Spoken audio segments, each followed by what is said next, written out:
بسم اللہ الرحمن الرحیم وبہ نستعین سبحانک لا علم لنا الا ما علمتنا انک انت العلیم الحکیم اعوذ باللہ من الشیطان الرجیم بسم اللہ الرحمن الرحیم وهو اللہ فی السماوات وفی الارض یعلم سرکم وجہرکم ویعلم ما تکسبون۔ محترم حاضرین، سورۃ الانعام، اس پر آج ہم نگاہ ڈالیں گے۔ یہ مکہ میں اللہ کے نبی صلی اللہ علیہ وسلم کے مکی دور میں نازل ہونے والی پہلی سب سے طویل سورت ہے، یعنی مکی سورت ہے، جس کی آیتوں کی تعداد 165 ہے۔ اس سورت کے دو نام ہیں، سورۃ الانعام اور سورۃ الحجہ۔ حجہ یعنی دلیل۔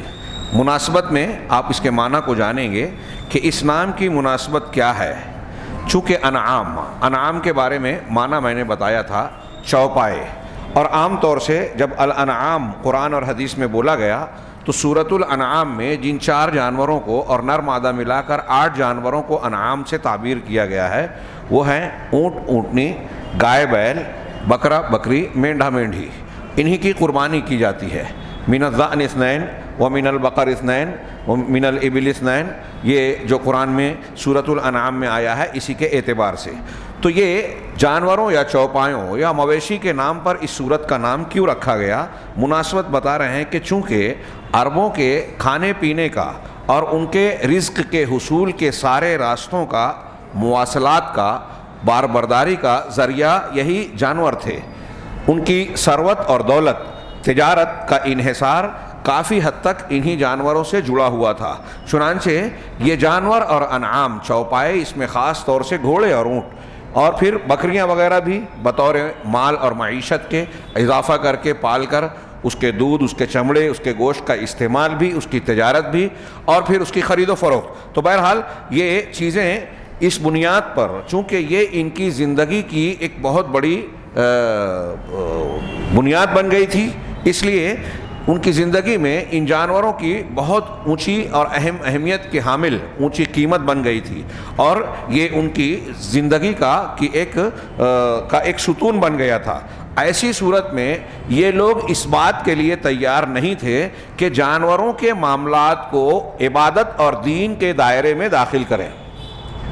یہ اسے دنیا کے معاملات سمجھتے تھے، اس لیے کہ وہ ایسا سمجھتے تھے کہ اپنے مال کے اندر تصرف کرنا یہ انسان کی اپنی آزادی اور اس کے اپنے اختیار پر مشتمل ہے۔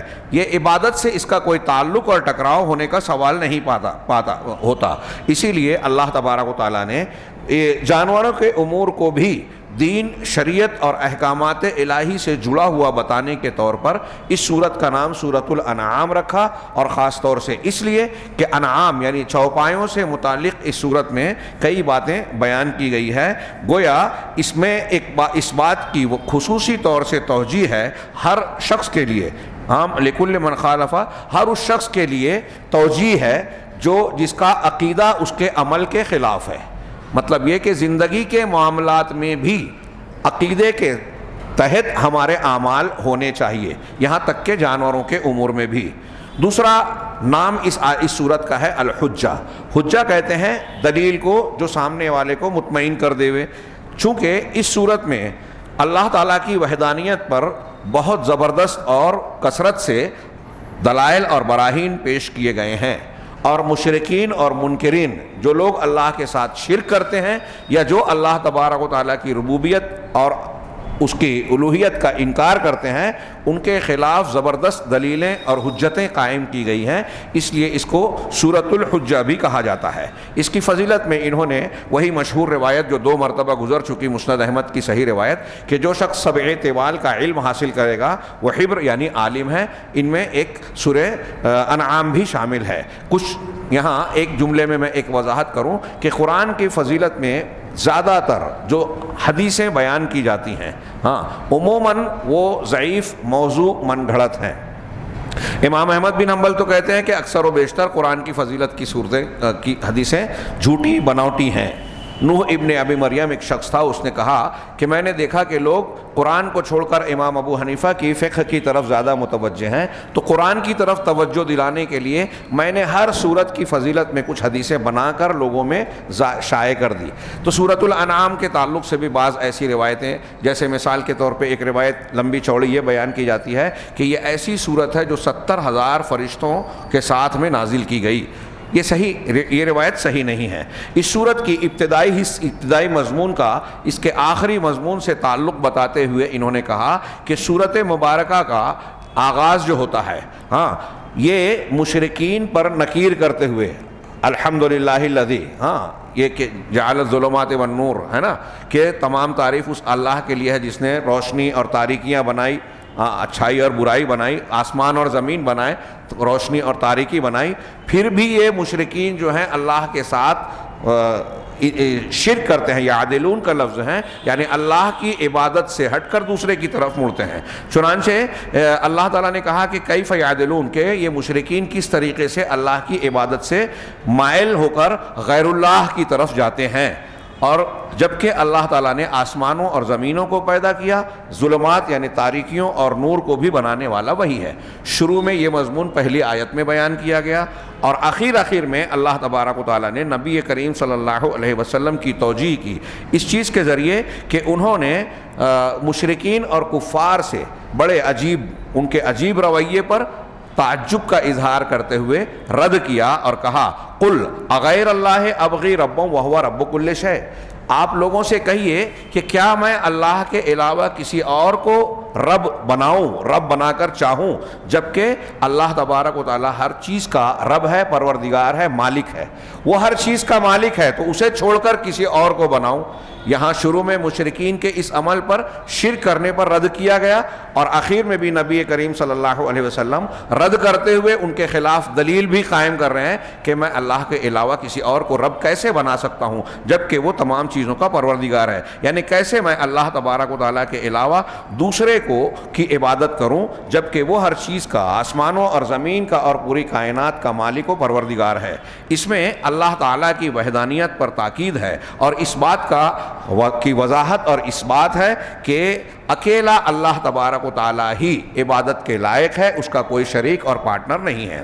اس سورت کا محور رئیسی یعنی مرکزی عنوان جس موضوع پر اس سورت کے مضامین گردش کرتے ہیں وہ ہے اللہ تعالیٰ کی توحید، اور عقیدے اور عمل میں اس کے ساتھ کسی کو شریک نہ ٹھہرانا، توحید کا بیان اور شرک کی تردید۔ شرک صرف عقیدے، ایمان اور دل میں نہیں بلکہ عمل میں بھی۔ سورت کے موضوعات کیا ہیں؟ سورت مبارکہ کے موضوعات، موادی، یہ سورت لوگوں میں سے انسانوں کی 3 قسموں کو خطاب کرتی ہے۔ جتنے دنیا میں انسان ہیں ان میں سے 3 طرح کے لوگوں کو خطاب کرتی ہے۔ پہلی قسم کے لوگ جو ملحدین اور مادیین ہیں، الحاد کرنے والے بے دین لوگ، اور مادیین ہیں اور اللہ تبارک و تعالیٰ کے وجود کا، کہ اللہ ہے، اس کا انکار کرنے والے ہیں۔ ایسے لوگوں کا رد کیا، ان سے خطاب کیا۔ دوسرے ان لوگوں کو خطاب کیا انسانوں میں سے جو بت پرست ہیں، عباد الاصنام، بتوں کی پرستش کرنے والے۔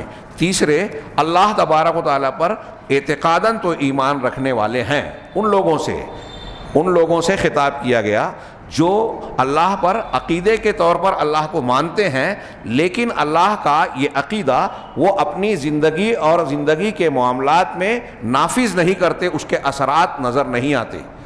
آج ہم میں مسلمانوں میں، ہم اور آپ بھی ایسے بہت سارے امور میں اپنے آپ کو شامل کر سکتے ہیں کہ اللہ پر عقیدہ ہے، مسلمان ہیں، لیکن بہت سارے احکامات پر عمل نہیں کر رہے ہیں۔ کتنے مسلمان ہیں؟ تو ایسے لوگوں کو بھی خطاب کیا۔ یہ سب کے سب اس بات کی تاکید، اس بات پر زور دیتے ہیں کہ توحید عقیدے اور عمل کے ساتھ مل جل کر تکمیل کو پہنچتی ہے۔ ہم نے لا الہ الا اللہ کہا جس کے لیے اللہ نے ہم کو پیدا کیا، یہ ہمارا تقاضا توحید کو ماننے کا پورا نہیں ہو گیا، بلکہ توحید دل کے عقیدے اور زبان کے اقرار کے ساتھ ہماری زندگی کے تمام معاملات میں جب اسے اختیار کیا جائے، اس کے تقاضوں کی تکمیل کی جائے، تب یہ توحید اپنے کمال کے درجے کو پہنچتی ہے۔ یہ صورت مبارکہ دعوت کے اصولوں کے گرد گردش کرتی ہے کہ آپ توحید اور اس کے تقاضوں کی طرف لوگوں کو دعوت دیتے ہیں تو اس کے اصول کیا ہیں؟ وہ کیا ہے؟ الوہیت، وحی، رسالت، بعث اور جزا۔ یہ دعوت کی بنیادیں ہیں۔ اللہ تعالیٰ کی الوہیت کو تسلیم کرنا، وحی الہی پر ایمان رکھتے ہوئے اسے قبول کرنا، زندگی میں ظاہراً باطناً اس کو نافذ کرنا، اللہ کی بھیجی ہوئی سچی رسالت کو تسلیم کرنا، اس کو اس کا مقام دینا، اسی طریقے سے یہ عقیدہ رکھنا کہ ہم دوبارہ زندہ کیے جانے والے ہیں اور دنیا میں جو کچھ کر رہے ہیں اس کی جزا ملے گی۔ یہ دعوت کے ان اصولوں کے گرد گردش کرتی ہے اس صورت کے مضامین، مثل باقی صورت المکیہ، دیگر مکی صورتوں کی طرح، الا مگر یہاں ایک فرق یہ ہے کہ اس صورت نے دو انفرادی قسم کے اسلوب اپنے اندر اکٹھا کر رکھے ہیں ان اصولوں کو بیان کرنے کے لیے۔ وہ دو طریقے کیا ہیں؟ اسلوب التقریر اور اسلوب التلقین۔ ایک تقریر کا یعنی بات کو ثابت کرنے کے لیے بیانیہ انداز، جس سے جو دعوے کیے جا رہے ہیں اس کا ثبوت ملتا ہے۔ دوسرا تلقین یعنی نصیحت، لوگوں کو ترغیب دینا، لوگوں کو ہدایت دینا، تلقین کا اسلوب۔ اسلوب التقریر کا عنوان قائم کر کے انہوں نے کچھ آیتوں کو بطور مثال بیان کیا اور بہت ساری آیتوں کے نمبرات صرف دے دیے۔ چنانچہ یہ کہتے ہیں کہ یہ سورت اللہ تبارک و تعالیٰ کے وجود پر دلیلیں قائم کرتی ہیں، غور و فکر کی دعوت دے کر لوگوں کو، دنیا کے لوگوں کو خطاب کرتی ہے، یہ مادین، منکرین، بت پرستوں کو اور مسلمانوں کو بھی کہ ان کا ایمان بڑھے۔ یہ سورت جگہ جگہ دعوت دیتی ہے کہ آپ اس کائنات میں اور کائنات کے اندر جتنی مخلوقات ہیں ان پر غور و فکر کریں تو آپ کو اللہ تبارک و تعالیٰ کی قدرت، اللہ کا وجود بھی معلوم ہوگا اور اللہ تعالیٰ کی قدرت مطلقہ کہ اللہ ہر چیز پر قادر ہے۔ دنیا کی کسی ایک چیز پر آپ غور کیجئے، موقع نہیں ہے کہ میں مثالیں دوں، اپنی آنکھ پر غور کیجئے، ان درختوں پر غور کیجئے، اپنے جسم کے اعضاء پر۔ اللہ تعالیٰ نے چھوٹے سے چھوٹے معاملے میں ہمارا دل جب سے روح پڑتی ہے تب سے دھڑکن چلتی ہے، اس میں بجلی کرنٹ پیدا ہوتا ہے۔ کہاں سے یہ کرنٹ آتا ہے؟ یہ ایک بالشت کا درخت جو ہے، 1 فٹ کا درخت، سائنس والے کہتے ہیں کہ جتنا ایک درخت فضا اور ماحول کو صاف کرتا ہے، کاربن ڈائی آکسائڈ کو جذب کر کے آکسیجن کا اخراج، اگر اسے انسان مشینی شکل میں بنانا چاہے گا تو 1 کلومیٹر بائی 1 کلومیٹر کی جگہ درکار ہوگی۔ اتنی بڑی فیکٹری ڈالے گا تو ڈالی جائے گی تو جو ماحول میں اتنی بڑی مشینیں صفائی کریں گی وہ اللہ کا پیدا کیا ہوا 1 فٹ کا پودا کرتا ہے، درخت اور پودا۔ آج کورونا میں آکسیجن کی قلت ہے، درخت بڑھائے جائیں۔ یہ اللہ تبارک و تعالیٰ نے قدرتی طور سے انتظام کیا ہے۔ خیر، تو میں ایک مثال دے رہا تھا کہ اللہ کی مخلوقات میں، اور یہ آپ سورۃ الانعام پڑھیے، بڑی زبردست دلیلیں، بہت پیاری پیاری خوبصورت اللہ تبارک و تعالیٰ کی مخلوقات کا بیان اور اس میں غور و فکر کی دعوت دی گئی ہے، جس سے اللہ کا وجود بھی پتہ چلتا ہے، اس کی قدرت مطلقہ اور کاملہ بھی معلوم ہوتی ہے، اور یہ بھی پتہ چلتا ہے کہ اس کائنات میں تصرف کرنے والی ذات اللہ کی ہی ہے اور اللہ کے علاوہ کوئی ہو بھی نہیں سکتا، کیونکہ دنیا میں کوئی انسان، کو پیغمبر ہو، نبی ہو یا بڑے سے بڑا فرشتہ کوئی ہو، ان کے اندر یہ کائنات کے نظام چلانے کی طاقت ہے ہی نہیں۔ جس ذات کو کسی کام کے کرنے کی طاقت نہیں ہے وہ اس کام کا فاعل ہو ہی نہیں سکتا۔ تو آپ کو سورۃ الانعام میں بہت پرزور اور زبردست انداز میں یہ دلیلیں ملے گی۔ دنیا کا کوئی انصاف والا دیانت دار انسان ان دلیلوں کا انکار نہیں کر سکتا۔ ان دلیلوں کو بیان کرتے ہوئے قرآن نے جو اسلوب اختیار کیا، جگہ جگہ اللہ تبارک و تعالیٰ کے لیے یہ بیان کیا، هو الذی، وہی وہ ذات ہے جس نے ایسا ایسا کیا، وہی ذات ہے، کوئی اور نہیں ہے۔ تو یہ ہوا کا لفظ جو استعمال کر کے جو اسلوب اور انداز اختیار کیا گیا ہے بیان تقریری میں، تو کہہ رہے ہیں کہ یہ سننے والے اور قاری پڑھنے والے کو اشارہ کرتا ہے، احساس دلاتا ہے کہ خالق کی عظمت اور قدرت کیا ہے، وہی وہ ذات ہے۔ یہ سن کر خالق کی عظمت اور اس کی قدرت کی طرف اشارہ ملتا ہے۔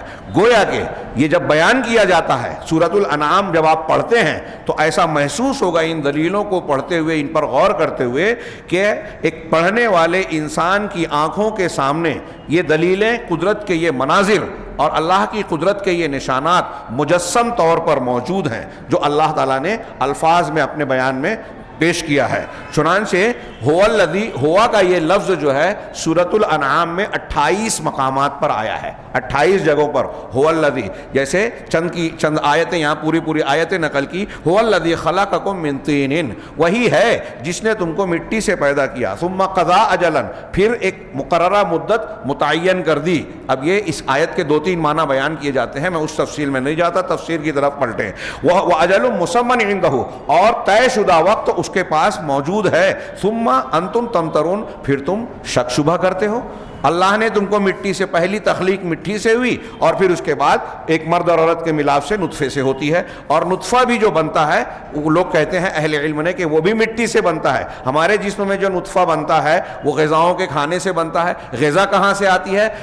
اناج سے آتی ہے۔ اناج کہاں سے آتا ہے؟ پودوں سے بنتا ہے۔ پودے کہاں سے پیدا ہوتے ہیں؟ زمین کی مٹی سے پیدا ہوتے ہیں، جس میں زمین کی مٹی کے بہت سارے اجزاء شامل ہوتے ہیں۔ جانور سے ہم گوشت کھاتے ہیں، دودھ حاصل کرتے ہیں، وہ جانور کہاں سے غذا پاتے ہیں؟ پیڑ پودے اور چارے کھاتے ہیں، وہ کہاں سے پیدا ہوتی ہے؟ مٹی سے۔ تو اس طریقے سے مٹی کے ذریعے سے ہماری زندگی کے معاملات چلتے ہیں۔ اللہ ہی نے، اور پہلی تخلیق آدم کو بھی مٹی سے پیدا کیا۔ پھر دوسری آیت وہ انہوں نے بطور مثال پیش کی، آیت نمبر 2 تھی، نمبر 3 میں کہا وَهُوَ اللَّهُ فِي السَّمَاوَاتِ وَفِي الْأَرْضِ، وہی اللہ آسمانوں میں بھی ہے اور زمین میں بھی۔ اللہ آسمان میں بھی اسی کی عبادت کی جاتی ہے، زمین میں بھی اسی کا فیصلہ چلتا ہے۔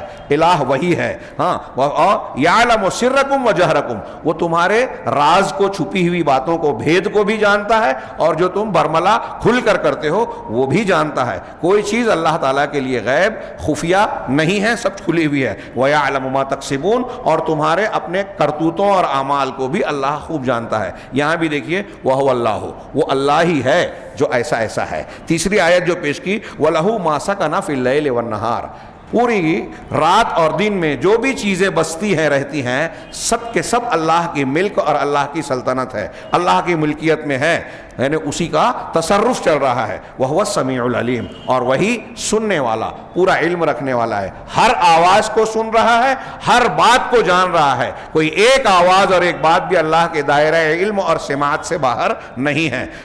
چوتھی آیت انہوں نے پیش کی، آیت نمبر 14، قُلْ أَغَيْرَ اللَّهِ أَتَّخِذُ وَلِيًّا، آپ ان لوگوں سے کہیے کہ کیا میں اللہ کے علاوہ کسی اور کو ولی اور آقا بناؤں؟ وہ اللہ فاطر السماوات والارض، جو آسمانوں اور زمین کا پیدا کرنے والا ہے۔ کائنات میں کوئی ہستی، کوئی بڑے سے بڑا انسان، کوئی فرشتہ ہے جو ایک مکھی بھی پیدا کر سکتا ہے؟ جب دنیا کے لوگوں میں کوئی بھی شخص سارے مل جل کر ایک مکھی پیدا نہیں کر سکتے تو آسمان اور زمین کو پیدا کیسے کر سکتے ہیں؟ یہ کتنی کھلی دلیل ہے توحید کی جو قرآن بار بار پیش کرتا ہے۔ یہ آسمان اور زمین تم ہر روز ہر جگہ دیکھتے ہو۔ ہاں، سوچئے تھوڑی دیر کے لیے کہ اس آسمان و زمین کو کس نے پیدا کیا؟ خود بخود تو پیدا کوئی چیز ہو نہیں سکتی، تو پیدا کس نے کیا؟ وہ جو ان کے پہلے سے، یہ پہلے سے موجود ہے، بعد میں پیدا ہوئے، حضرت آدم ہو، محمد صلی اللہ علیہ وسلم ہو، عیسیٰ علیہ السلام ہو، فرشتے ہوں، سب آسمان زمین کے، سب آسمانوں کے بعد پیدا ہوئے۔ فرشتوں کی بات چھوڑ دیجئے، بعد میں پیدا ہوئے۔ تو جو بعد میں پیدا ہوئے وہ پہلے سے کسی چیز کو بنانے والے ہو سکتے ہیں، اور بعد میں بھی جو پیدا ہوئے وہ ایک مکھی نہیں پیدا کر سکتے تو آسمان کو پیدا کرنے والے ہو سکتے ہیں؟ کس نے بنایا؟ تو اللہ تعالیٰ کہہ رہا ہے کہ آپ لوگوں سے کہیے کہ وہ اللہ، اس کے علاوہ میں کسی اور کو اپنا ولی بناؤں جو آسمانوں اور زمین کا پیدا کرنے والا ہے؟ وَهُوَ يُطْعِمُ وَلَا يُطْعَمُ، جو کھلاتا ہے اور کھلایا نہیں جاتا، وہ خود کھانا کھلاتا ہے، کوئی اسے کھلاتا نہیں اور اسے کھانے کی حاجت بھی نہیں ہے، اسے بھوک بھی نہیں لگتی، کوئی عیب کوئی نقص اس کے اندر ہے ہی نہیں۔ قُلْ إِنِّي أُمِرْتُ أَنْ أَكُونَ أَوَّلَ مَنْ أَسْلَمَ، آپ لوگوں سے کہیے، اعلان کیجئے کہ مجھے اس بات کا حکم دیا گیا ہے کہ میں سب سے پہلا انسان بنوں جو قبول کرے، اسلام قبول کرے، اللہ کے سامنے جھک جائے۔ وَلَا تَكُونَنَّ مِنَ الْمُشْرِكِينَ، اور آپ کسی بھی قیمت پر کبھی بھی ہرگز مشرکین میں سے نہ ہو جائیں۔ چوتھی ایک اور آیت انہوں نے مثال کے لیے پیش کی، وَإِن يَمْسَسْكَ اللَّهُ بِضُرٍّ فَلَا كَاشِفَ لَهُ إِلَّا هُوَ، اگر اللہ تمہیں کوئی تکلیف پہنچائے، کوئی بیماری، کورونا پہنچائے، کوئی اور بیماری تم کو لاحق ہو، کوئی بھی تکلیف ہو، صدمہ ہو، دکھ ہو، کاروبار میں نقصان ہو، اولاد کی کمی، کوئی بھی تکلیف تمہیں لاحق ہو، تو اس تکلیف کو ہٹانے والا، دور کرنے والا اس کے سوا کوئی اور نہیں ہے، ہوا اس کے سوا کوئی دوسرا نہیں ہے۔ وَإِن يَمْسَسْكَ، ہاں، وَإِن يَمْسَسْكَ بِخَيْرٍ، اور اگر وہ تم کو کوئی بھلائی پہنچائے، فَهُوَ عَلَى كُلِّ شَيْءٍ قَدِيرٌ، تو وہ ہر چیز پر قادر ہے۔ اس کے بعد انہوں نے اور 22 آیتوں کے نمبرات دیے ہیں، ہاں آیت نمبر 18 19 اور پھر پوری صورت میں 22 آیتوں کے نمبر دیے ہیں جس میں اس قسم کا مضمون موجود ہے، یعنی ٹوٹل 28 آیتیں اس میں ہیں۔ یہ پہلا اسلوب تقریر ہے۔ دوسرا اسلوب تلقین کرنے کا جو اسلوب ہے، فہوا یہ رسول اللہ صلی اللہ علیہ وسلم کو تعلیم کے لیے کہ وہ لوگوں کو حجت کی تلقین کریں، توحید کی دعوت دے رہے ہیں، حق کی طرف بلا رہے ہیں، باطل سے لوگوں کو، شرک سے، کفر سے منع کر رہے ہیں، تو حجت کی تلقین کی، تاکہ اس حجت کے ذریعے سے، دلیل، مضبوط دلیل کے ذریعے سے مخاصم، جو خصم ہے، مقابل ہے، حق کا انکار کرنے والا ہے، اس کے منہ پر اس دلیل کے ذریعے سے جو ہے اس کے دانت کھٹے کیے جائیں، اس کو خاموش کیا جائے، مطمئن کیا جائے۔ چنانچہ وَبِمَا أَنَّهَا مِنْ عِنْدِ اللَّهِ، اور چونکہ یہ دلیلیں اللہ کی جانب سے ہیں، لہذا مخالف آدمی، انکار کرنے والا آدمی ان دلیلوں سے چھٹکارا حاصل نہیں کر سکتا، ان سے آنکھیں موند نہیں سکتا۔ اللہ تعالیٰ نے اس اسلوب کو بیان کرنے کے لیے قرآن میں جگہ جگہ اللہ کے نبی صلی اللہ علیہ وسلم سے کہا ہے قل، آپ کہیے، قل، آپ کہیے۔ ہاں مجھے ایک بات یاد آ گئی اس ضمن میں، کرنل معمر قذافی تھا لیبیا کا، ہاں، جس کو اکھاڑ کر پھینک دیا گیا دوسری طاقتوں نے دنیاوی فائدوں کے لیے۔ اس نے ایک مرتبہ کہا تھا، شاید کہیں لکھا تھا کہ قرآن میں جہاں جہاں قل ہے سب ختم کر دینا چاہیے، اس لیے کہ اللہ تعالیٰ نے رسول اللہ صلی اللہ علیہ وسلم سے کہا تھا قل، کہیے۔ اب اللہ کے رسول نہیں ہے تو اس کی کیا ضرورت ہے؟ یہ اس کی جہالت تھی۔ یہ قل کئی دلیلیں رکھتا ہے اپنے اندر۔ قل کی سب سے پہلی دلیل یہ ہے کہ جب اللہ کسی انسان کو، اللہ کے رسول یہ کلام پیش کر رہے ہیں اور قل کہہ رہے ہیں، تو اس کا مطلب یہ ہوا کہ محمد صلی اللہ علیہ وسلم کا کلام ہے ہی نہیں۔ اگر آپ کا خود کا کلام ہوتا تو آپ اپنے آپ کو قل نہیں کہتے۔ قل یعنی کسی اور کا کلام ہے اور وہ اللہ رب العزت ہے۔ اور اسی طریقے سے اس میں اسلوب قل، یہ جو ہے یہ بیانیہ تلقین کا انداز ہے کہ اس میں گویا تعلیم دی جا رہی ہے، لوگوں کو بتانے کی تلقین کی جا رہی ہے کہ آپ کہیے، یعنی لوگوں کو بتائیے، یعنی اس کی طرف توجہ دینے والا پہلو موجود ہے کہ سننے والا یہ سمجھے کہ رب العالمین یہ کہہ رہا ہے کہ لوگوں کو یہ بتانا چاہیے۔ یہ قل سورۃ الانعام میں 42 مرتبہ آیا ہے، 42 مرتبہ آیا ہے۔ چنانچہ انہوں نے کئی آیتیں اس کی نمونے کی نقل کی اور بقیہ کے نمبرات دے دیے۔ مثال کے طور پہ قل سیروا فی الارض، لوگوں سے کہو کہ زمین میں سیر کرو، ثم انظروا کیف کان عاقبۃ المکذبین، اور دیکھو، غور کرو کہ جھٹلانے والوں کا انجام کیا ہوا۔ زمین میں سیر کر کے لوگوں کا انجام دیکھو، یہ عبرت کی چیز ہے۔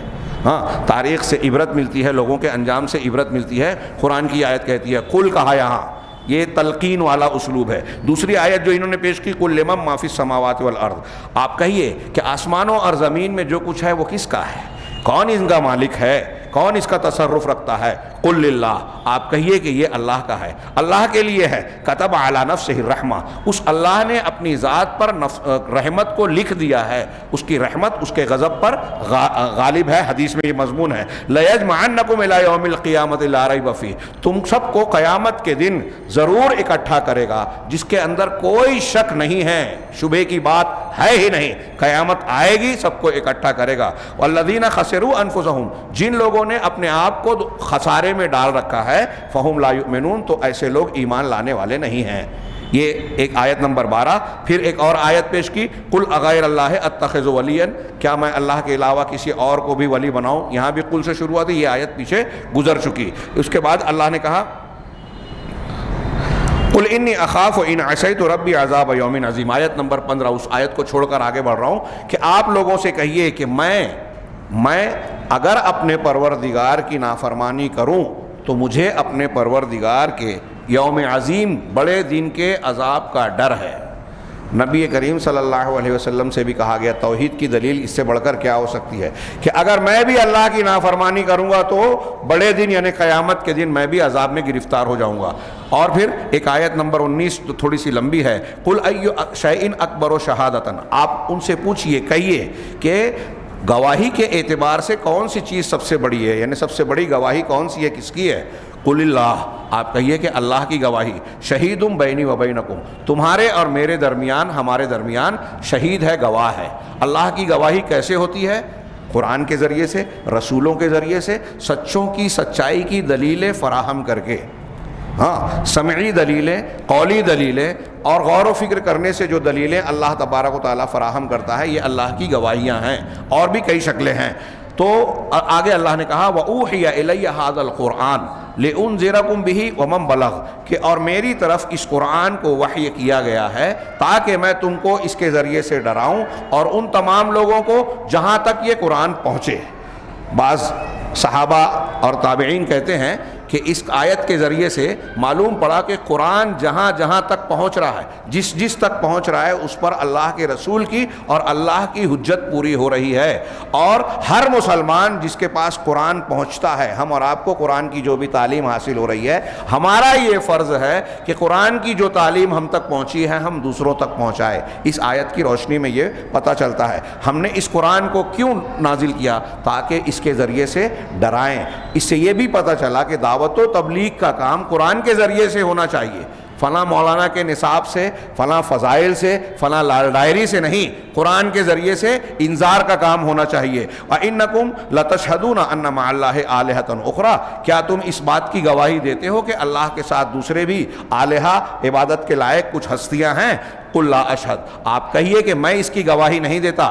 قُلْ إِنَّمَا هُوَ إِلَٰهٌ وَاحِدٌ، آپ کہہ دیجئے، دیکھیے قل جگہ جگہ آیا ہے، آپ کہہ دیجئے کہ الہ تو بس ایک ہی الہ ہے، وَإِنَّنِي بَرِيءٌ مِّمَّا تُشْرِكُونَ، اور جو تم شرک کرتے ہو میں اس سے بری ہوں۔ اس کے بعد انہوں نے 30 آیتوں کے نمبرات بیان کیے کہ ان میں یہ قل کے ذریعے سے مختلف مضامین تلقین کے اسلوب کا موجود ہے۔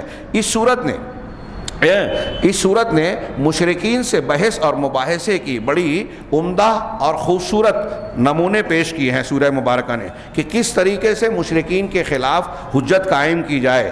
اس کی مثال دیتے ہوئے سورۃ مبارکہ میں ابو الانبیاء حضرت ابراہیم علیہ السلام کا قصہ اور واقعہ بیان کیا گیا ہے۔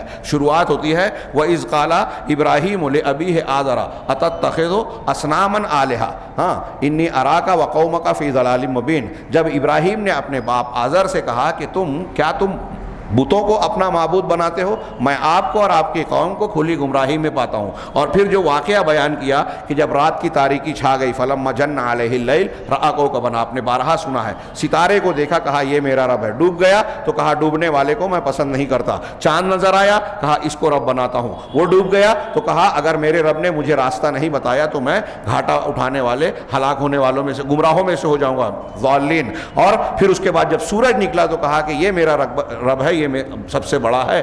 یہ حضرت ابراہیم علیہ السلام ناظر، غور کرنے والے نہیں تھے بلکہ مناظر کے طور پر قوم کو سمجھانے کے لیے یہ کہہ رہے تھے، تو کہا یہ بڑا ہے۔ جب سورج بھی ڈوب گیا تو قوم سے کہا کہ میں تمہارے شرک سے بری ہوں، انی وجہت وجہ للذی فطر السماوات والارض، میں اس ذات کی طرف اپنا رخ کرتا ہوں جس نے آسمانوں اور زمین کو پیدا کیا، اس کا کوئی شریک نہیں ہے۔ یہ چاند نکلا، سورج نکلا، ستارے نکلے، ڈوب گئے، یہ اس بات کی دلیل ہے کہ یہ خود مخلوق ہیں، یہ کسی کے حکم کی تابعداری کر رہے ہیں۔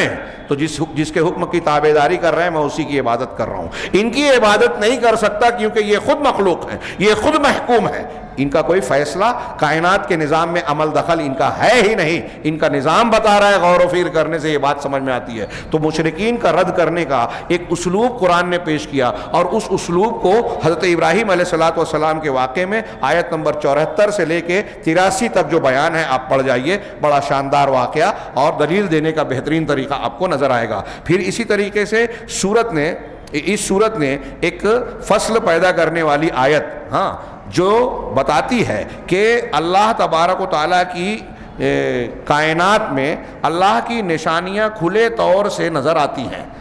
اللہ کی نشانیاں، توحید کی نشانیاں، حق کی نشانیاں ہماری کھلی آنکھوں سے نظر آ رہی ہیں، لیکن کچھ ایسے دل ہیں جو اندھے ہو گئے ہیں، چنانچہ نہ ان کی آنکھیں ہیں لیکن ان کے آنکھیں دیکھ نہیں پاتی، اور وہ انکار کرتی ہیں، آنکھیں بھی رد کرتی ہیں، قبول نہیں کرتی حقانیت کو، اور دل بھی جو ہے کفر کا ارتکاب کرتا ہے۔ یہ آیت نمبر 104 کی طرف انہوں نے اشارہ کیا، قد جاءکم بصائر من ربکم، کہ تمہارے پاس تمہارے پروردگار کی جانب سے بصائر آ گئے، وہ چیز جو تم کو تمہاری آنکھوں کو کھول دے، بیدار کر دے، ایسی دلیلیں آ گئی۔ لیکن اللہ نے آگے کہا فمن ابصر فلنفسہ، جو اپنی جو ان دلیلوں کو دیکھتا ہے وہ اپنی ذات کے لیے دیکھتا ہے، اور جو اندھا بن گیا وَمَنْ عَمِيَ فَعَلَيْهَا، جو اندھا بن گیا تو اس کا وبال اسی پر ہوگا، میں تمہارے اوپر کوئی نگراں اور حفیظ نہیں ہوں۔ یہ آیت نمبر 104 ہے۔ اسی طریقے سے اس سورت کے اخیر میں اللہ تبارک و تعالیٰ کی جانب سے 10 وصیتیں آئی، 10 وصیتیں، ہاں، جو قرآن کی محکم آیات ہیں۔ یہ 10 وصیتیں کیا ہے؟ قُلْ تَعَالَوْا أَتْلُ مَا حَرَّمَ عَلَيْكُمْ رَبُّكُمْ، آؤ میں تم کو پڑھ کر سناؤں کہ تمہارے پروردگار نے تم پر کیا حرام کیا ہے۔ پہلی چیز جو حرام کی ہے یہ کہ اللہ کے ساتھ کسی کو شریک نہ کرو، دوسری چیز والدین کے ساتھ حسن سلوک کرو، تیسری چیز یہ کہ جو ہے وَلَا تَقْتُلُوا، اپنی اولاد کو فقر و فاقہ کے ڈر سے جو ہے قتل نہ کرو، ہم تمہیں بھی روزی دیتے ہیں انہیں بھی روزی دیتے ہیں۔ پھر اس میں جو 10 چیزیں بیان کی کہ جب لوگوں کے لیے وزن کرو تو انصاف کے ساتھ وزن کرو۔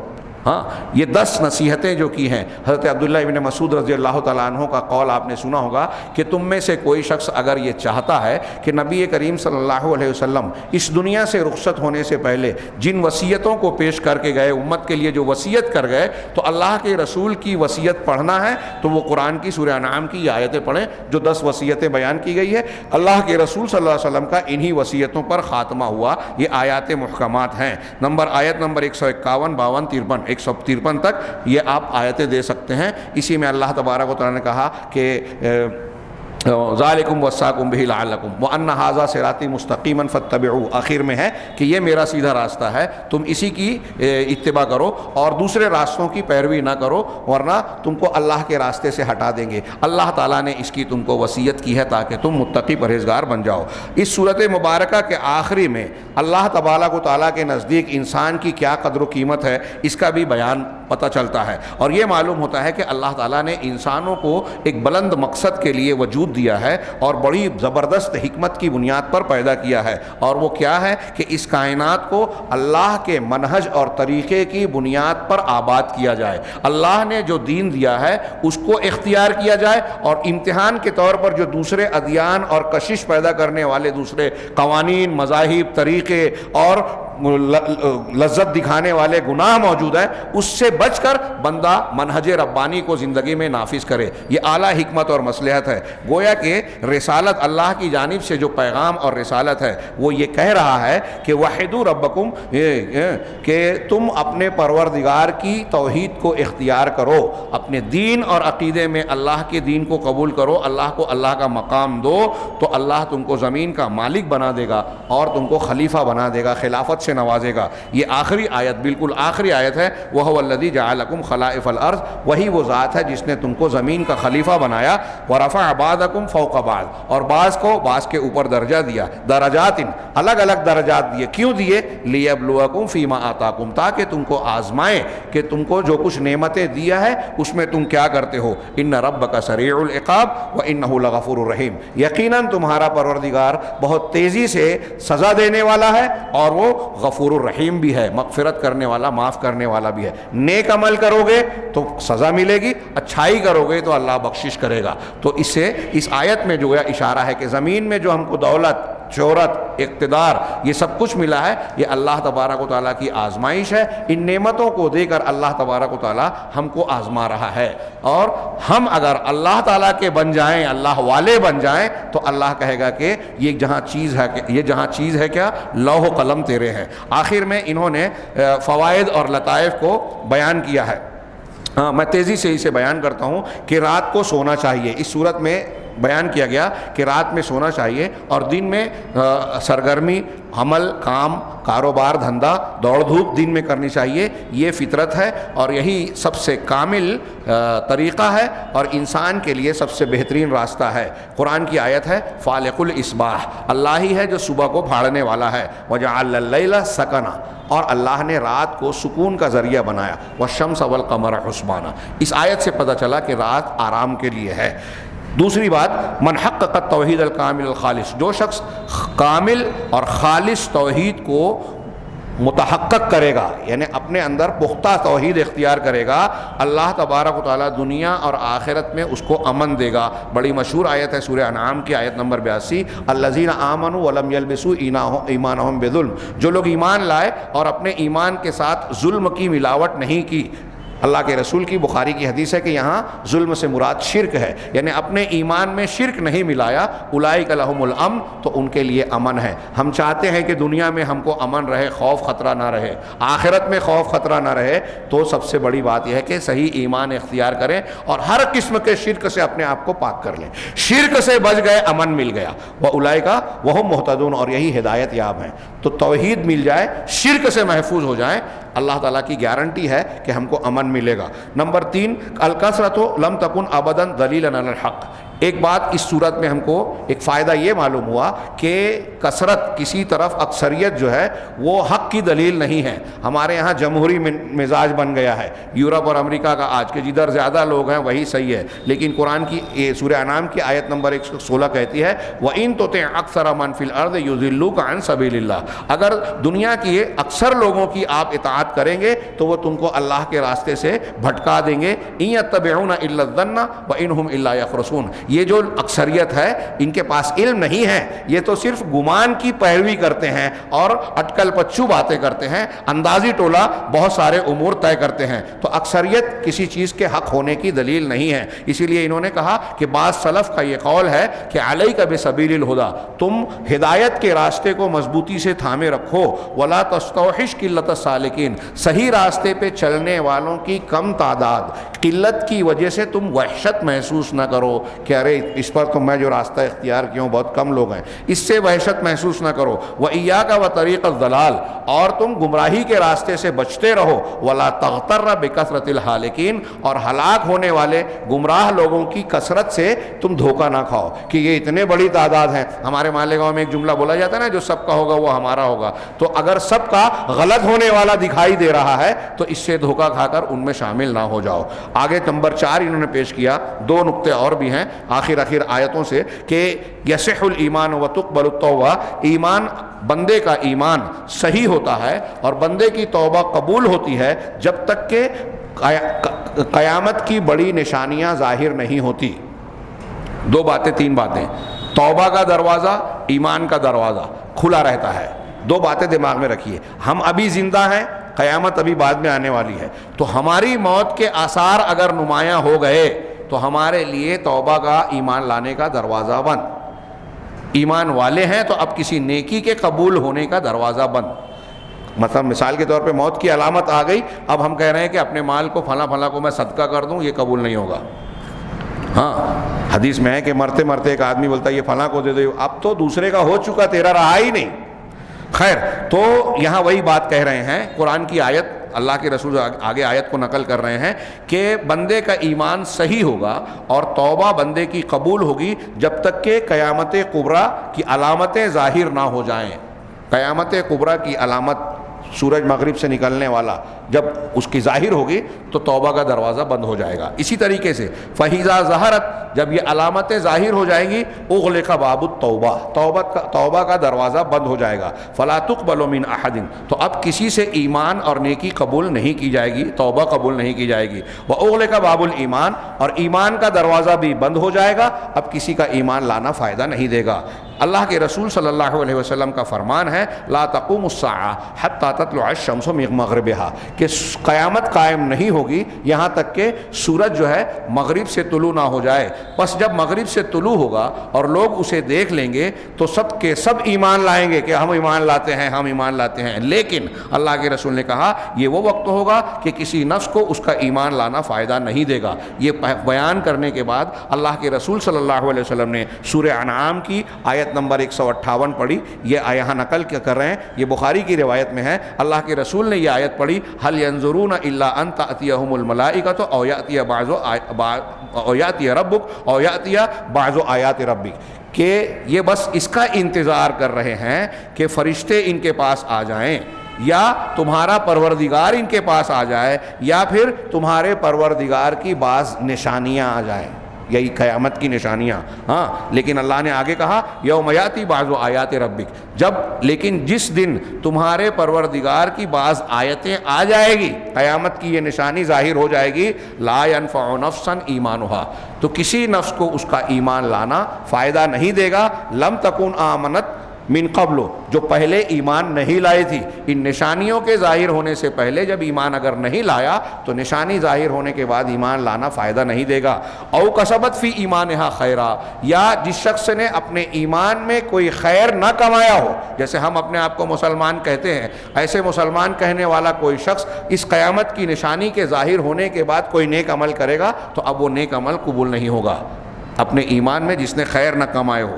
ایسے میں اللہ نے کہا قل انتظروا، اب یہ قیامت اور اللہ کی نشانیاں آنے والی ہیں، تمہاری موت بھی آنے والی ہے تو تم انتظار کرو، انا منتظرون، ہم بھی انتظار کرنے والے ہیں. آخری بات جو انہوں نے کہی سورۃ الانعام کے فوائد کے ضمن میں کہ اللہ کے رسول صلی اللہ علیہ وسلم کی ایک حدیث ہے، یہ بھی بڑی عبرتناک بات ہے، غور کرنے کی بات ہے، جس کو استدراج کہا گیا ہے حدیث میں، اور سورہ انعام کی آیت سے اللہ کے رسول صلی اللہ علیہ وسلم نے استدلال کیا جو صحیح حدیث ہے کہ اللہ کے رسول نے فرمایا اذا رأیت اللہ یؤتی العبد من الدنیا علی معاصیہ ما یحب، جب تم دیکھو کہ اللہ تبارک و تعالی بندے کو اس کے گناہ کرنے کے باوجود، گناہوں کے باوجود اس کو وہ چیزیں دے رہا ہے جو وہ پسند کرتا ہے. ایک بندہ گناہ کر رہا ہے، سرکشی کر رہا ہے، ابھی آج کل ہمارے دماغ میں سوال اٹھتا ہے نا کہ جن لوگوں نے مسجد توڑ دیا ان کو حکومت مل گئی، ہر جگہ وہ کامیاب ہو رہے ہیں. ہمارے سماج اور معاشرے میں جو لوگ جو ہے ظلم کرتے ہیں، سود کا لین دین کرتے ہیں، کمزوروں کا حق مارتے ہیں، وہ سیٹھ ہے، وہ بڑے ہیں، ان کا شہر میں نام چلتا ہے، تو گناہ کر رہے ہیں اور اللہ تبارک و تعالیٰ ان کو نعمتیں دے رہا ہے. تو اللہ کے رسول نے فرمایا کہ اگر تم یہ دیکھو کہ کوئی بندہ ایسا ہے کہ گناہ پر گناہ کیے جا رہا ہے، اس کے باوجود اللہ تبارک و تعالیٰ اس کو اس کے پسندیدہ چیزیں دے رہا ہے، تو دھوکہ نہ کھاؤ. فإنما هو استدراج، کیونکہ یہ استدراج ہے. استدراج اللہ تبارک و تعالیٰ اس کو اور گناہوں میں پڑنے کے لیے ڈھیل اور موقع دیتا ہے کہ اور گندگی میں چلے جا، اور عذاب کا مستحق بن جا. ثم تلا قولہ تعالی، پھر اللہ کے رسول نے یہ بات بیان کرنے کے بعد یہ سورہ انعام کی یہ آیت پڑھی، فلما نسوا ما ذکروا بہ فتحنا علیہم ابواب کل شیء، جب ان لوگوں نے جن باتوں کی ان کو نصیحت کی گئی تھی قرآن اور حدیث کے ذریعے سے یا نبیوں کے ذریعے سے جو نصیحت کی گئی تھی، انہوں نے ان نصیحتوں کو بھلا دیا. فتحنا علیہم ابواب کل شیء، تو ہم نے ان پر ہر چیز کے دروازے کھول دیے، ان کو خوب نعمتیں ملی، دنیا کی دولت مل رہی ہے. حتی اذا فرحوا بما اوتوا، یہاں تک کہ جو کچھ انہیں نعمت اور دولت ملی اس میں وہ مگن ہو گئے، خوش ہو گئے. اخذناہم بغتۃ، تو ہم نے اچانک ان کو پکڑ لیا. فاذا هم مبلسون، تو وہ مایوس ہو گئے. ہاں اب ان کو کوئی راستہ نظر نہیں آیا. تو نعمتوں کے ملنے سے کوئی یہ دھوکہ نہ کھائے. دیکھیے اوپر ایک بتایا تھا دو پہلے کہ کثرت تعداد کو دیکھ کر دھوکہ نہیں کھانا چاہیے کہ بہت لوگ یہ کر رہے ہیں تو یہ صحیح ہوگا. اسی طریقے سے اگر کسی کے پاس دولت ہے، نعمت ہے، تو یہ اس بات کی دلیل نہیں ہے کہ وہ حق پر ہے. آپ پوری تاریخ دیکھیے، انبیاء کرام کے مقابلے والے اکثر و بیشتر چند انبیاء آپ کو ملیں گے جن کے پاس دولت حکومت رہی. اکثر بیشتر انبیاء دنیاوی اعتبار سے کمزور نظر آئیں گے. بڑے بڑے علماء، امام احمد بن حنبل قید خانے میں ہیں، باطل پرست جو ہے وزیر ہے. امام علامہ ابن تیمیہ قید خانے میں ہے اور اسی قید خانے میں وفات ہو رہی ہے. آپ کو اکثر بیشتر نیک لوگ ایسے کمزور. تو کیا ہم یہ فیصلہ کریں گے کہ یہ لوگ غلط ہیں اس بنیاد پر کہ ان کو دنیا کا جاہ و حشم، اقتدار، دولت، دنیا کی نعمتیں نہیں ملی؟ وہی بات سورہ انعام کی ان آیتوں میں بیان کی گئی. یہ سورۃ الانعام سے متعلق چند باتیں تھیں. انشاءاللہ اگلے درس میں ہم سورۃ الاعراف پر نگاہ ڈالیں گے. اللہ تبارک تعالی ہمیں خیر کی توفیق دے. وآخر دعوانا ان الحمد للہ رب العالمین وصلی اللہ علی نبینا محمد.